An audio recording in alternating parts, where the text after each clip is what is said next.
तो मेरे चैनल में आपका स्वागत है। आइए आज हम डिजिटल इलेक्ट्रॉनिक्स लैब में पहला एक्सपेरिमेंट ब्रेडबोर्ड के बारे में मैंने अभी प्रैक्टिकल आपको करके दिखाया था। थोड़ा सा थ्योरी पार्ट यहाँ पर हम देखेंगे। तो what is breadboard? A breadboard is used to build and test circuits quickly before finalising any circuit design.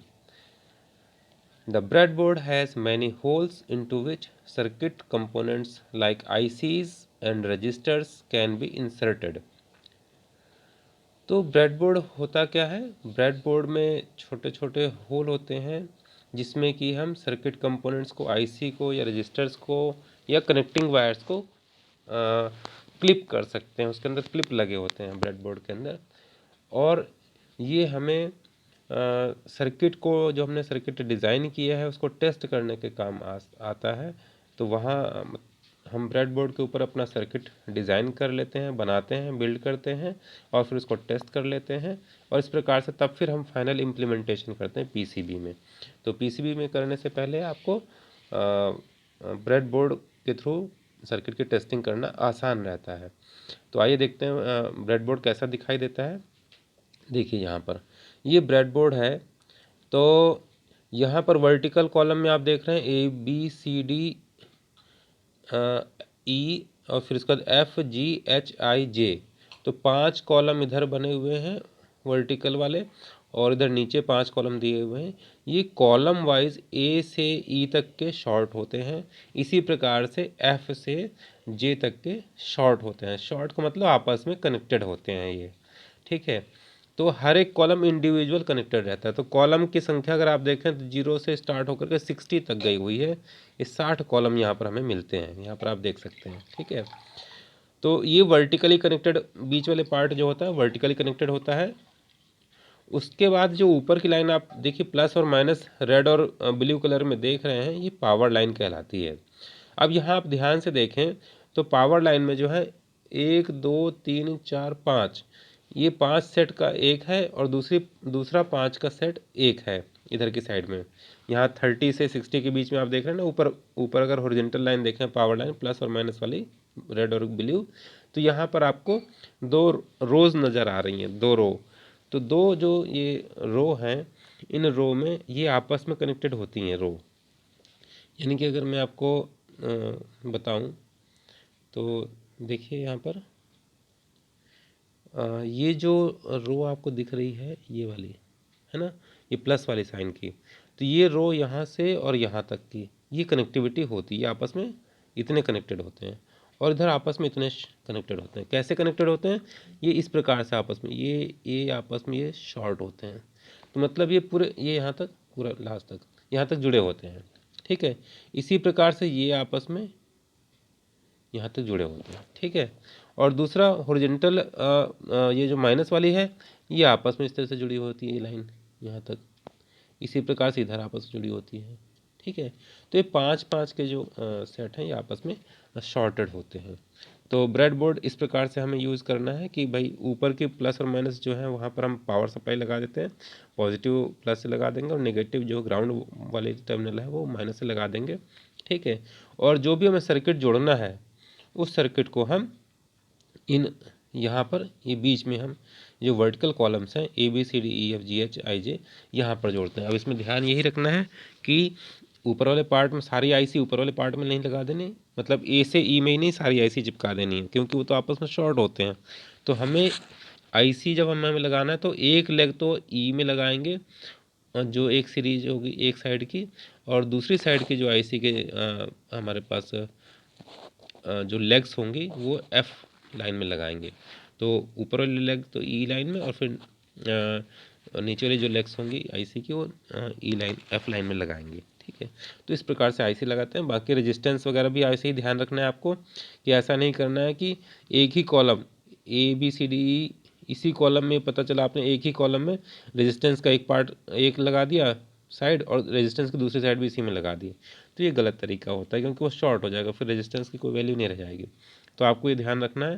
Resistance तो आप कॉलम इंटरचेंज कर सकते हैं भाई, कॉलम 1 और कॉलम 2 के बीच में भी लगा सकते हैं। तो इस तरीके से हमें, क्योंकि कॉलम 1 और कॉलम 2 में कोई कनेक्टिविटी नहीं होती है, तो यहाँ पर आप जो आपके 0 से 60 तक की हमें कॉलम्स दे रखे हैं, इन कॉलम में हमें वन जीरो कॉलम में एक लेग लगा दिए, दूसरा लेग आप वन कॉलम में लगा सकते हैं। तो इस प्रकार से रेजिस्टेंस कनेक्टिविटी कर सकते हैं। तो शॉर्टिंग का जरूर ध्यान रखना है कि हमारा शॉर्ट तो नहीं हो रहा है सर्किट। तो आइए आगे देखते हैं। The bread board has strips of metal which run underneath the bread and connect the holes on the tap of the board. तो अभी आपने देखा था कि यहाँ पर देखिए ये जो हमारे होल्स हैं इनके अंदर क्या होता है, यही बताई गई मेटेलिक स्ट्रिप होती है, जो कि मेटेलिक स्ट्रिप होती है जो कि ब्रेड के बोर्ड के नीचे की साइड में होती है, और ऊपर होल्स निकले हुए होते हैं, तो जहाँ से हम अपना कनेक्टिविटी करते हैं। The metal strips are laid out as shown below. अभी आगे देखेंगे मेटल शीट कैसे अंदर पड़ी होती है। Note that the top and bottom rows of the holes are connected horizontally while the remaining holes are connected vertically. तो अभी हमने ये बताया था आपको। अब ये देखिए इस तरीके से मेटेलिक स्ट्रिप कनेक्टिविटी होती है। तो यहाँ आप देख रहे हैं ये ऊपर वाली पावर लाइन रेड और ग्रीन से, रेड और ब्लू से दिखा रखी है। तो यहाँ पर आप एक सेट में देख रहे हैं कि पूरी इस तरीके से कनेक्टिविटी रहती है, जबकि वर्टिकल वाले पार्ट में आप देखें तो इस तरीके से कॉलम वर्टिकली ये कॉलम्स जो है कनेक्टेड रहते हैं। ठीक है, तो ये आपस में शॉर्टेड होते हैं, यानी कि अगर आप एक कॉलम में जब आपको कोई डिवाइस कोई कंपोनेंट लगाना तो ध्यान से लगाना है कि आप शॉर्ट तो नहीं कर रहे, इस तरीके से इस चीज़ को ध्यान में रख करके लगाना है, तो उसको प्रॉपर लगाना चाहिए।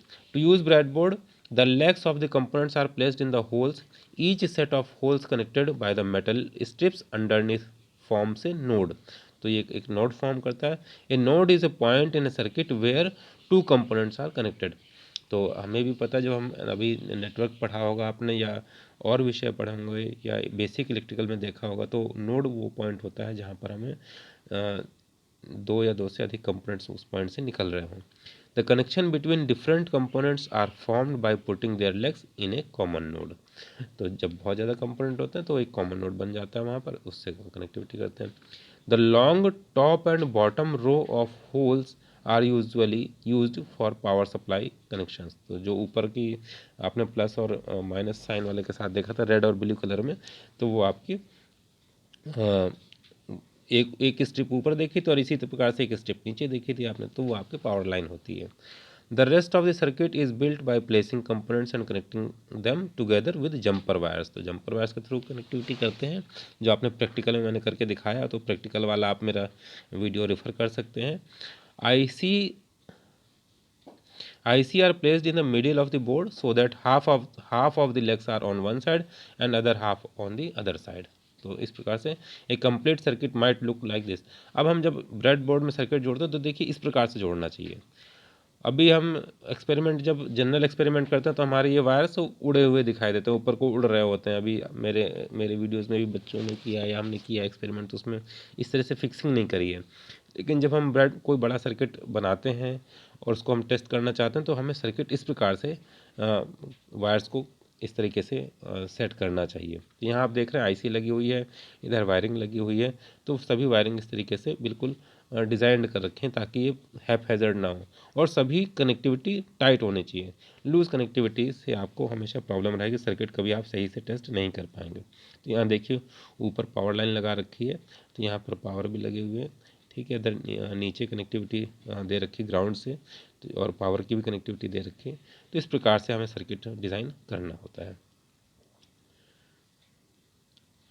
Breadboard tips. It is important to breadboard a circuit neatly and systematically so that one can debug it and get it running easily and quickly.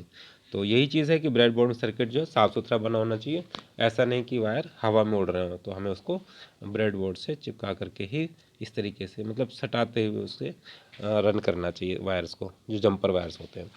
और प्लेसिंग जो है कंपोनेंट्स की वो भी बड़े वाइजली करना चाहिए, ध्यान से बुद्धिमानी से करना चाहिए, ताकि हमें कम से कम स्पेस खर्च हो और हमें ज़्यादा से ज़्यादा कंपोनेंट्स वहाँ आ सकें। क्योंकि बड़ा जब सर्किट बनाना होता है तो हमें ज़्यादा कंपोनेंट्स लगाने पड़ते हैं, तो ध्यान रखना चाहिए।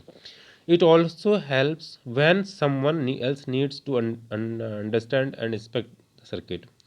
तो ये डेफिनेटली आपको अगर साफ़ सुथरा सर्किट बना तो आपको दोबारा उसको चेक करने में आसानी होगी। तो हमें अब क्या क्या चीज़ें ध्यान रखनी चाहिए जो ब्रेडबोर्ड के साथ काम कर रहे हो। जब आप always use the side lines for power supply connections and power the chips from the side lines and not directly from the power supply. तो हमें साइड लाइन से कनेक्टिविटी देनी चाहिए।